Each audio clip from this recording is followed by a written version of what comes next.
Hello everyone,ကျွန်တော်နာမည်ကျော်ပါဟာဆက်စာချင်းရတေရ Hello everyone ကျွန်တော်နာမည်ကျော်ပါကျွန်တော်ဒီနေ့မှာတော့ Spider-Man ပောက်ကုန်းခွန်ကဂိမ်းလေးဆော့ပြမှာပါအခုကတော့ခက်ဆော့နေရပါဘောဂိမ်းကတော်တော်ကြီးကိုခက်ပါလေ50ပြေးဘောနည်းနည်းရောခံမှန်းထားရှိ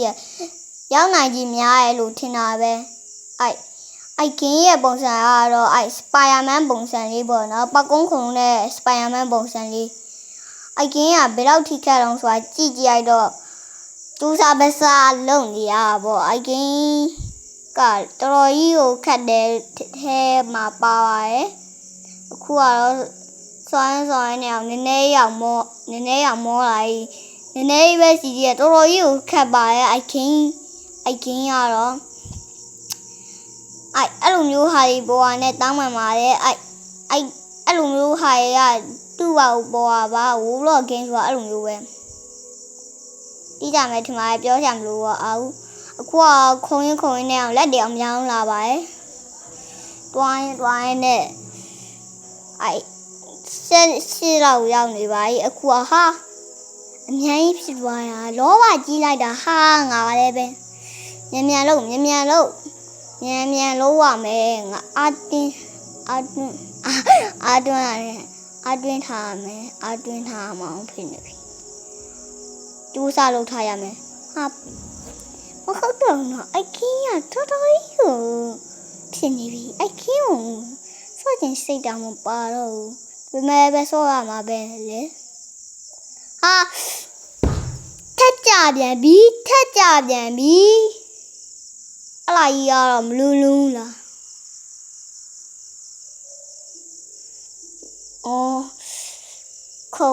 ခုံဟာဒီဆောင်စောလိုက်ရဟာအကင်းကနည်းနည်းတော့ခက်ပါအကင်းကိုဆော့မယ်ဆိုရင်ဟိုစပိန်ဟိုအကင်းနဲ့နည်းနည်းတူရဲ့စပိန်ဂိမ်းလေးတယ်ပေါက်ကုန်းခွန်ကစပိန်ဂိမ်းလေးကိုနိုင်မှဖြစ်ပါမယ်နိုင်ရင်တော့တော်တော်လေးကျွမ်းကျင်ရမယ်နိုင်ရမယ်အကင်းကိုဟိုစပိန်စီဂိမ်းကိုနိုင်သွားရင်အကင်းကိုနည်းနည်းလေးနိုင်ရမယ်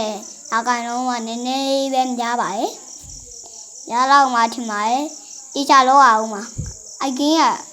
စောကနည်းနည်းတော့ခက်ပါရဲ့အကင်းကိုစောကဘယ်မိနစ်တော့ရှိတော့ဦးမယ်ပြီးဘာပဲဖြစ်စောကြည့်ရမှာပဲဟာဘောအပတ်တိုင်းပဲခုံးရမယ်ဟာအစိမ်လူးသွားပြီစောဟာအောင်မနေပြီကိုတီချာလေးဆော့မှရမယ်ခွန်ကလည်းခက်တယ်အကင်းကိုတီချာဆော့မှရမယ်ခုကတီချာဆော့နေတော်တော်ကြီးကိုခက်ပါအကင်းကိုဆော့အောင်မောနေပြီ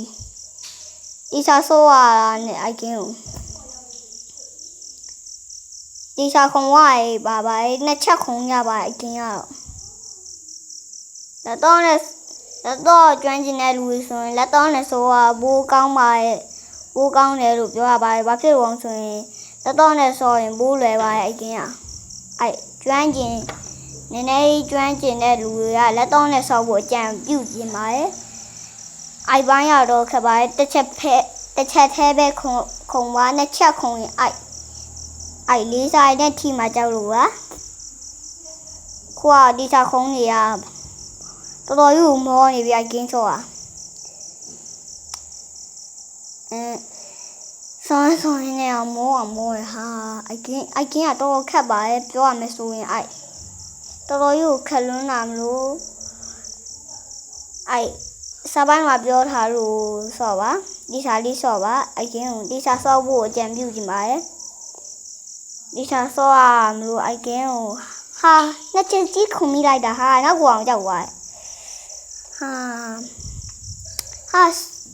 ကိုဟာကန်ကောင်းပေါ်တာဘောအကင်းဟိုကကိုဖိပြလို့မထင်နဲ့မှန်တယ်ဘာဖြစ်လို့အကင်းကိုစိတ်တူးလိုက်စိတ်ကုန်းလာပြီပြောပါစိတ်ကုန်းလာပြီတိစားဆိုရမယ်ကင်းဒီကေတော့အကင်းက ခုမှပဲနိုင်တော့ဟာဟေးဆက်စားလိုက်ချင်းတင်းညာဟိုပေါ်တက်ရလာပဲဟာတက်မြောင်ပြန်တက်ကြည့်အောင်ရောက်ဒီပြန်လုပ်ကြည့်မယ်ဟာရပြီအိုက်ဘောင်းတိုင်းဖို့ကြံပြူကြမှာအိုက်ဘောင်းတိုင်းဘိုးလွယ်ပါအကင်းရောတော်ယူခက်ပါအကင်းထောက်ပိုးခက်တာဂျင်းခင်းပေါ့နော်အကင်းကိုစောရလဲနည်းနည်းအကင်းကိုစောရလဲပဲနည်းနည်းလေးကြားနေပါပြီ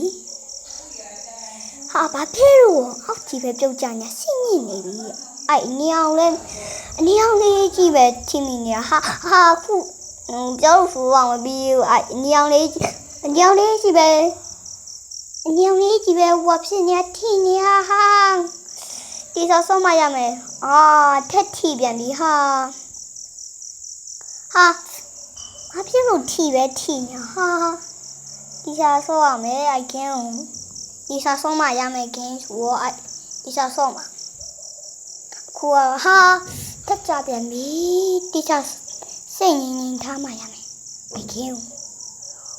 အိုးရပြီစိတ်ငြိမ်ထားမှလို့ပဲအခုကတော့အိုင်လုံးကြီးဒီမှာအိုင်လုံးကြီးတက်ထီသွားဟိုဘက်တွေကိုရောက်သွားပြီးတော့အောက်ပြကြတီးလိုက်ဟာတီချာဆော့အဲ့ရမလုံးလားခုံလဲခုံပါလေးပြီးတော့လေလေးစားရပဲဟိုဖြစ်သေးရင်နည်းနည်းရောခက်တယ်ကင်းတော့တကယ်ပြောညာပါမယောင်းရင်ဆော့ကြိုက်ပါအဲ့လိုမျိုးခင်းရင်မြင်တော့ဆော့ကြိုက်ပါ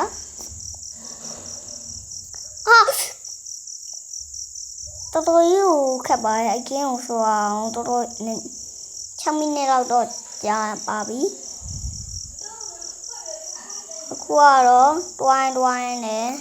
နည်းနည်းရောက်ခံနေပါပြီဒီစားတွားမှာကန်ကောင်းသွားတာအခုကန်ကောင်းသွားတယ်အဲ့ပိုင်းကကောင်းတာတခုကအဲ့ဒီစား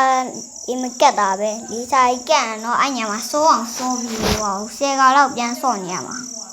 မာနဲ့ကန်ကောင်းသွားတာတော့ကန်ကောင်းတယ်အကင်းကတော့နည်းနည်းရောက်ကန်ကောင်းတယ်အကင်းကိုဆော့မယ်ဆိုရင်ဒီစားဆော့ဖို့ကြံပြူချင်ပါရဲ့ဟာညောင်နေကန်ကောင်းလို့အဲ့ညာအေးချီလေးကြောဖြတ်နိုင်ပါ ဟာနောက်ကကျူးလေးကိုတူသွားမှာရပြီတွားအိုးနည်းနည်းပဲလို့အကင်းဆိုဟာအဲ့ဟာကိုဆောင်းအောင်မှာဒီစားဆောင်းရမှာအကင်းကိုအဲ့ဟာကိုဆောင်းရမှာပြီပါခွာဆောင်းပြီးအဲ့ဟာလေးကိုပြီးတော့အဲ့တွားရောက်ခံကြီးပါပြီ45ပေါ်တော့50 45ပေါ်တော့50ကြာပြီးမယ်တဲ့အကင်းဟာအဲ့ဟာရမလို့လို့လားအဲ့ဟာရဒါပြီအဲ့လိုမျိုးပဲတွားလိုက်ကုန်မဟာဆုပ်လို့တက်တယ်ပဲအဲ့ဒီရောအဲ့ဟာရလုံနေဆိုတော့နည်းနည်းခက်တယ်အဲ့ဟာရလုံနေဆိုဟာကျွင်းနေကြည့်ပဲပြုတ်ကြညပြုတ်လဲပြုတ်ကြလေးစားလဲထိဟာအဲ့ကင်းရမလို့လို့နေပြီဟာဂျင်းကင်းနဲ့ဂျင်းကင်းထက်တော့နည်းနည်းလေးခန့်နေသေးတယ်ပြောဖို့ပဲဒီစားဆုံးမရမှာဟာထက်ပြီးတော့အောက်ပြုတ်ကြပြန်ပြီဟာအဲ့တော့ကြောင်လုံးလားဒီစားဆုံးမရပါမယ်ဆိုမှပဲအိုင်ကင်းရပြီ49ပဲကျန်တော့49ရှိပြီဆိုတော့နောက်ထပ်3ခုပဲလို့ရောနောက်ထပ်3ခုကိုနိုင်ရင်အိုင်ကင်းရပြီးပြီဒီစားဆုံးမရပါမယ်ဆိုမှဟာဘာဖြစ်လို့ဒီစားဆုံးမရမယ်ကတိလေးလို့ပြောတာဝတ်တိုင်းတော့ကုန်ခုံးတော့ကန်ကောင်းတယ်အိုင်ကင်းကနည်းနည်းလေးကန်ကောင်းပါလေအိုင်ကင်းကိုဆော့အဲ့ဒီဘောတဖြည်းဖြည်းခက်လာပေါ့နော်ဆဆလာကြနည်းနည်းရောလဲတော့ပါဘိုင်မလို့ရရဲ့